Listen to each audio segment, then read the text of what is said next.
میرا مولا مولا حسین ہے، میرا مولا مولا حسین ہے، میرا مولا مولا حسین ہے، میرا مولا مولا حسین ہے، میرا مولا مولا حسین ہے، میرا مولا مولا حسین ہے، میرا مولا مولا حسین ہے، میرا مولا مولا حسین ہے، میرا مولا مولا حسین ہے۔ جو ہوا نواسۂ مصطفیٰ وہ علی کا بیٹا حسین ہے، جو یزیدیت کو فنا کرے، جو یزیدیت کو فنا کرے، شہ کربلا وہ حسین ہے، بی بی فاطمہ کا وہ لاڈلا، بی بی فاطمہ کا وہ لاڈلا، میرا بادشاہ وہ حسین ہے، میرا مولا مولا حسین ہے، میرا مولا مولا حسین ہے، میرا مولا مولا حسین ہے، میرا مولا مولا حسین ہے، میرا مولا مولا حسین ہے۔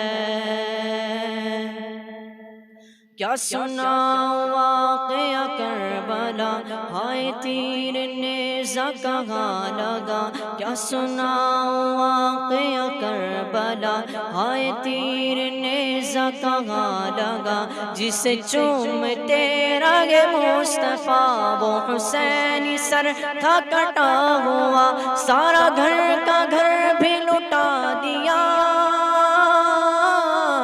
سارا گھر کا گھر بھی لٹا دیا، وہ جو کر گیا وہ حسین ہے، میرا مولا مولا حسین ہے، میرا مولا مولا حسین ہے، میرا مولا مولا حسین ہے، میرا مولا مولا حسین ہے، میرا مولا مولا حسین ہے، میرا مولا مولا حسین ہے۔ وہ بھی بندہ کتنا عجیب ہے، جو کہے یزید بھی ٹھیک ہے، وہ بھی بندہ کتنا عجیب ہے، جو کہے یزید بھی ٹھیک ہے، یا حسینی بن یا یزیدی بن، یا حسینی بن یا یزیدی بن، اس جوٹ میں کیوں شریک ہے، کیوں تو کشتیوں کا سوار ہے، کیوں تو کشتیوں کا سوار ہے جو حق نما وہ حسین ہے، میرا مولا مولا حسین ہے، میرا مولا مولا حسین ہے، میرا مولا مولا حسین ہے، میرا مولا مولا حسین ہے، میرا مولا مولا حسین ہے۔ جو در حسین پہ آ گیا ساری منتوں کو وہ پا گیا، جو در حسین پہ آ گیا ساری منتوں کو وہ پا گیا، یہ گھرانہ آل نبی کا ہے، یہ گھرانہ آل نبی کا ہے، جو سخاوتوں کو سکھا گیا، جو فقیر کو کرے بادشاہ، جو فقیر کو کرے بادشاہ، ایسا بادشاہ وہ حسین ہے، میرا مولا مولا حسین ہے، میرا مولا مولا حسین ہے، میرا مولا مولا حسین ہے، میرا مولا مولا حسین ہے، میرا مولا مولا حسین ہے۔ یہ وظیفہ ہے میری نوکری، میں پڑھوں گا نعت علی علی، یہ وظیفہ ہے میری نوکری، میں پڑھوں گا نعت علی علی، میں پیوں گا جام قلندری، میں پیوں گا جام قلندری، میں لگاؤں نعرہ حیدری، دو اجاگر عشق میں یہ صدا، دو اجاگر عشق میں یہ صدا مجھے مل گیا وہ حسین ہے میرا مولا مولا حسین ہے میرا مولا مولا حسین ہے میرا مولا مولا حسین ہے میرا مولا مولا حسین ہے میرا مولا مولا حسین ہے میرا مولا مولا حسین ہے میرا مولا مولا حسین ہے میرا مولا مولا حسین ہے۔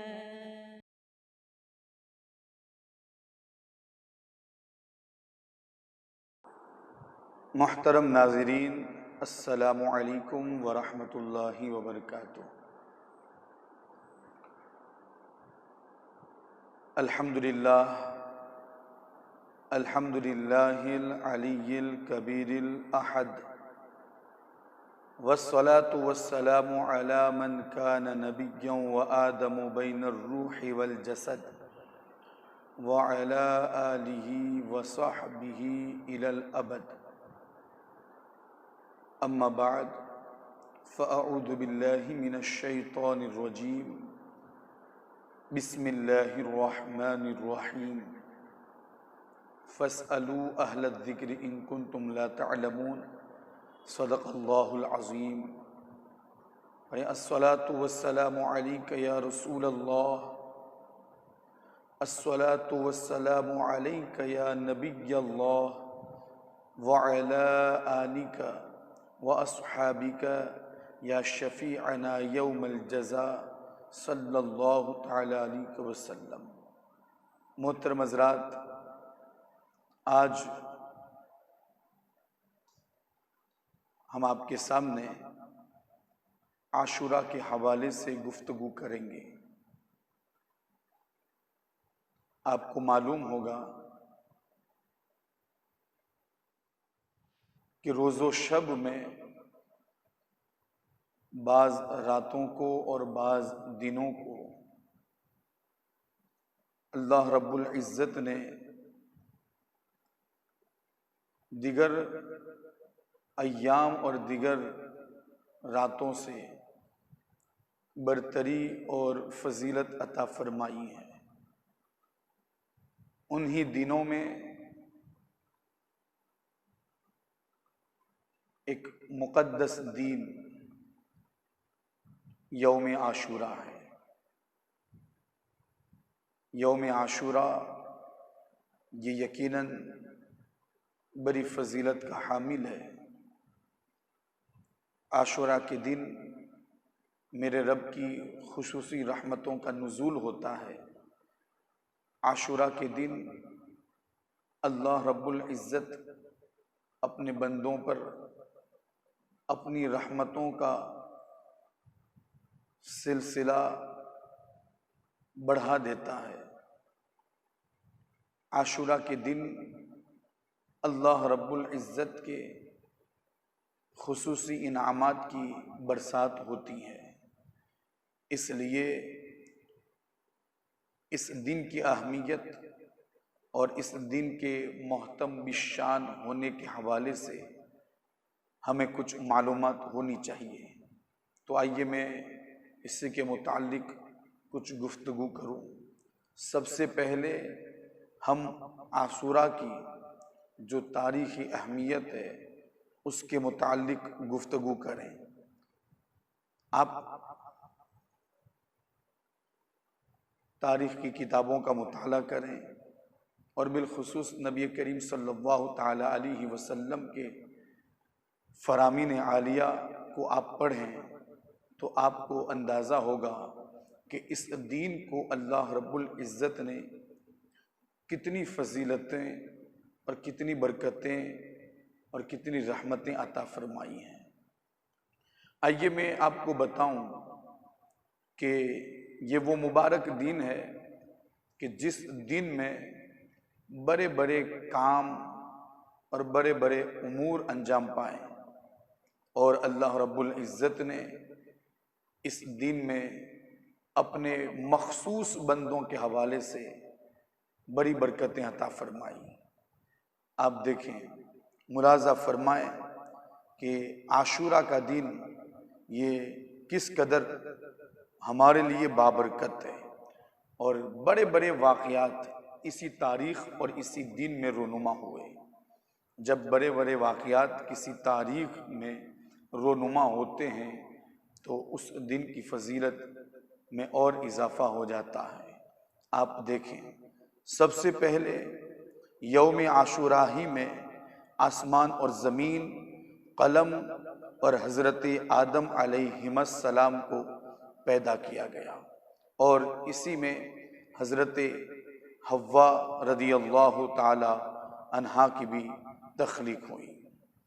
دوسری چیز، اسی دن حضرت آدم علی نبینا علیہ السلام کی توبہ قبول ہوتی ہے۔ اسی دن حضرت ادریس علی نبینا علیہ السلام کو آسمان پر اٹھایا گیا۔ اسی دن حضرت نوح علی نبینا علیہ السلام کی کشتی ہولناک سیلاب سے اور خطرناک طوفان سے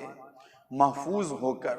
کوہ جودی یعنی جودی پہاڑ پر لنگر انداز ہوئی۔ اسی دن حضرت ابراہیم علی نبینا علیہ السلام کو خلیل اللہ بنایا گیا، اور ان پر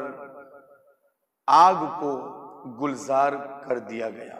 یعنی آگ کو ٹھنڈی کر دی گئی، جس کا ذکر قرآن مجید والفرقان حمید کے 17ویں پارے میں موجود ہے۔ آپ اس کی تلاوت کریں اور اسے پڑھیں، آپ کو بہت ساری معلومات وہاں پر موصول ہو جائے گی۔ اسی دن حضرت اسماعیل علیہ السلام کی پیدائش ہوئی۔ اسی دن حضرت یوسف علیہ السلام کو قید خانے سے رہائی نصیب ہوئی، اور مصر کی حکومت اللہ رب العزت نے آپ کو عطا فرمائی۔ اسی دن حضرت یوسف علیہ السلام کی حضرت یعقوب علیہ السلام سے ایک طویل عرصے کے بعد ملاقات ہوئی، اور اللہ رب العزت نے باپ اور بیٹے میں ملاقات نصیب فرمائی۔ اسی دن حضرت موسیٰ علیہ السلام اور ان کی قوم کو، بنی اسرائیل کو، فرعون کے ظلم و استبداد سے نجات عطا فرمائی۔ اسی دن حضرت موسیٰ علیہ السلام پر توریت نازل ہوئی۔ اسی دن حضرت سلیمان علیہ السلام کو بادشاہت عطا کی گئی۔ اسی دن حضرت ایوب علیہ السلام کو سخت بیماری سے شفا نصیب ہوئی۔ اسی دن حضرت یونس علیہ السلام 40 روز مچھلی کے پیٹ میں رہنے کے بعد نکالے گئے، اور انہیں ایک بڑی تاریکی سے اسی دن اللہ رب العزت نے نجات عطا فرمائی۔ اسی دن حضرت عیسیٰ علی نبینا علیہ السلام کی پیدائش ہوئی، اور اسی دن حضرت عیسیٰ علیہ السلام کو یہودیوں کے شر سے نجات دلا کر آسمان پر اٹھا لیا گیا۔ اسی دن دنیا میں پہلی باران رحمت نازل ہوئی۔ اسی دن قریش خانہ کعبہ پر نیا غلاف ڈالتے تھے، اور یہ ان کا معمول تھا۔ جب سال میں یہ تاریخ آتی تو اس وقت کعبہ معظمہ کی 4 دیواری پر وہ لوگ نیا غلاف چڑھاتے تھے۔ اسی دن حضور اکرم صلی اللہ تعالی علیہ وسلم نے حضرت خدیجہ الکبریٰ رضی اللہ تعالی عنہ سے نکاح فرمایا، اور اسی دن ایک بڑا عظیم حادثہ اور بڑا عظیم واقعہ کربلا کی سرزمین پر رونما ہوا۔ یزیدی افواج کے ہاتھوں نبی کریم صلی اللہ تعالی علیہ وسلم کے اس پیارے نواسے اور آپ کے گھر والوں کو نہایت ہی بردردی کے ساتھ شہید کیا گیا، بلکہ صرف شہید ہی نہیں کیا گیا، بلکہ اس دن آپ کے سروں کو آپ کے تنوں سے، آپ کے جسم اطہر سے جدا کیا گیا، اور نہایت ہی بے دردی کے ساتھ آپ پر گھوڑے دوڑائے گئے۔ اور پھر میں آپ کو یہ بھی بتاؤں، یہی وہ دن ہے کہ جس دن قیامت قائم ہوگی۔ یہ وہ واقعات ہیں جو میں نے آپ کے سامنے مختصر طور پر اجمالی طور پر پیش کیے گئے۔ نزہۃ المجالس میں بھی آپ اس کا مطالعہ کر سکتے ہیں، اور بھی دوسری کتاب معارف القرآن وغیرہ بہت ساری کتابوں میں یہ لکھا گیا ہے، اور یہ روایتیں آج بھی وہاں پر منقول ہیں، آپ اس کا مطالعہ کریں۔ بہت اہم بات اس کے حوالے سے میں آپ کے سامنے پیش کر رہا ہوں، چونکہ یہ وہ دین ہے کہ جس دن میں نبی کریم صلی اللہ تعالی علیہ وسلم نے روزہ رکھا، یعنی بتانا یہ مقصود ہے اس عاشورے کے دن ہمیں روزہ رکھنا چاہیے، جس کی تاریخی اہمیت یہ ہے کہ نبی کریم صلی اللہ تعالی علیہ وسلم جب مدینہ منورہ ہجرت کر کے پہنچے تو آپ کو پتہ چلا، جس کا مفہوم یہ ہے کہ بتایا گیا کہ آج کے دن یہود مدینہ منورہ میں روزہ رکھتے ہیں۔ پوچھا گیا کس بات پر؟ کہا، بتایا گیا کہ ان کا یہ گمان ہے کہ آج حضرت موسیٰ کو اور ان کی قوم کو فرعون کے ظلم سے نجات حاصل ہوئی، تو اس خوشی میں وہ لوگ روزہ رکھتے ہیں۔ تو پھر نبی کریم صلی اللہ تعالیٰ علیہ وسلم نے بھی ارشاد فرمایا کہ ہم حضرت موسیٰ کے حوالے سے ان سے زیادہ حقدار ہیں، ہم بھی روزہ رکھیں گے۔ لیکن پھر ہوا یہ کہ چونکہ اس دن یہودی بھی روزہ رکھتے اور مسلمان بھی روزہ رکھتے تو ایک قسم کا تشابہ ہوتا، تو پھر نبی کریم صلی اللہ تعالیٰ علیہ وسلم نے ان سے مشابہت اور ان کے تشابہ سے بچنے کی خاطر یہ ارشاد فرمایا کہ انشاءاللہ آئندہ سال ہم 9ویں کا بھی روزہ رکھیں گے اور 10ویں کا بھی روزہ رکھیں گے، تاکہ یہودی کے ساتھ اور اس قوم کے ساتھ ہماری مشابہت نہ ہونے پائے۔ یہاں پر رک کر میں ایک بات اور عرض کرتا چلوں، ذرا اندازہ لگائیں، نبی کریم صلی اللہ تعالیٰ علیہ وسلم نے روزے جیسی عظیم عبادت میں بھی تشابہ کو قبول نہ کیا، اور انہوں نے یہ ارشاد فرمایا کہ ہم اس میں ان کے تشابہ سے بچنے کی خاطر، مشابہت سے بچنے کی خاطر ایک روزہ اور رکھیں گے۔ تو پھر میں اپنی قوم کے نوجوانوں سے بھی گزارش کروں کہ آج جو لوگ ان کے پیچھے چل رہے ہیں، ان کی طرف دوڑ رہے ہیں، ان کا دیا ہوا دنیا میں وہ قبول کر رہے ہیں، اور فیشن کے اس دور میں انہی کے نقش قدم پر عمل کرتے ہوئے ان کے ساتھ کندھا سے کندھا ملا کر چل رہے ہیں، انہیں سوچنا چاہیے کہ کیا نبی کریم صلی اللہ تعالیٰ علیہ وسلم اس سے راضی ہیں؟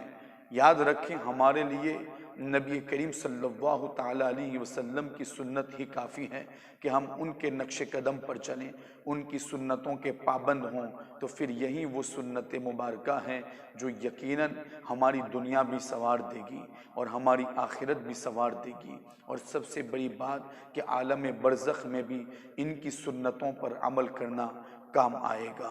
اور پھر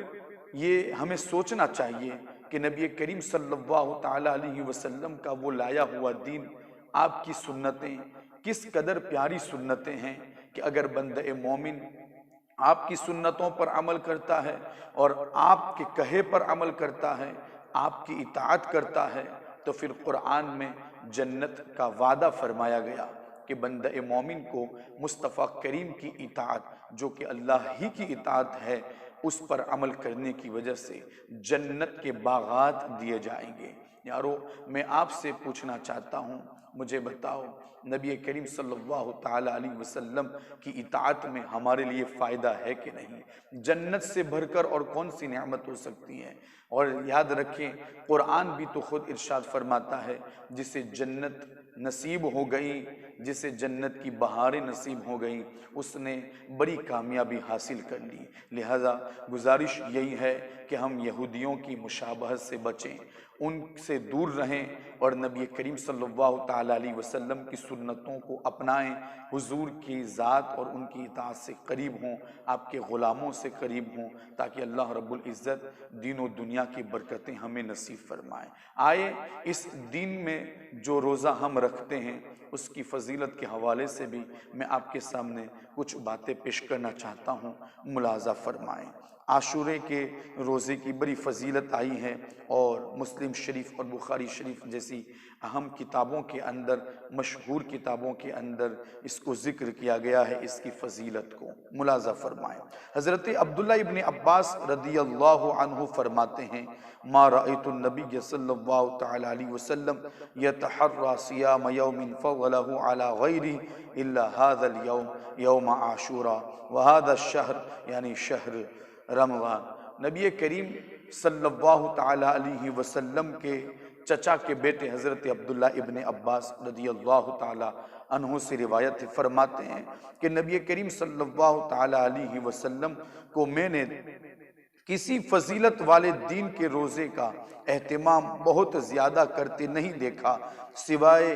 اس دن یعنی یوم عاشورہ کے، اور سوائے اس ماہ یعنی ماہ رمضان المبارک کے۔ مطلب یہ حضرت عبداللہ ابن عباس رضی اللہ عنہ نے آپ کے طرز عمل سے یہی سمجھا کہ نفل روزوں میں جس قدر اہتمام آپ یوم عاشورہ کے روزے کا کیا کرتے تھے، اتنا کسی دوسرے نفلی روزوں کا نہیں کرتے تھے۔ تو پھر میں آپ کے سامنے یہی گزارش کروں گا، ایک مبارک دن اب ان قریب تشریف لانے والا ہے، تو ہم یقیناً اس کی فضیلتوں کو حاصل کرنے کے لیے اور اس کی برکتوں کو لوٹنے کے لیے اس دن ضرور روزہ رکھیں گے۔ ایک بات یہاں پر یہ بھی میں آپ کے سامنے پیش کرتا چلوں، اگر 9ویں اور 10ویں تاریخ کو روزہ رکھ لیتے ہیں تو یہ ہمارے لیے بہتر ہے، لیکن اگر کوئی شخص 10 اور پھر 11ویں تاریخ کو روزہ رکھتے ہیں تو پھر بھی یہ بھی جائز ہے، اس میں کوئی حرج نہیں ہے۔ ہاں صرف 10ویں کو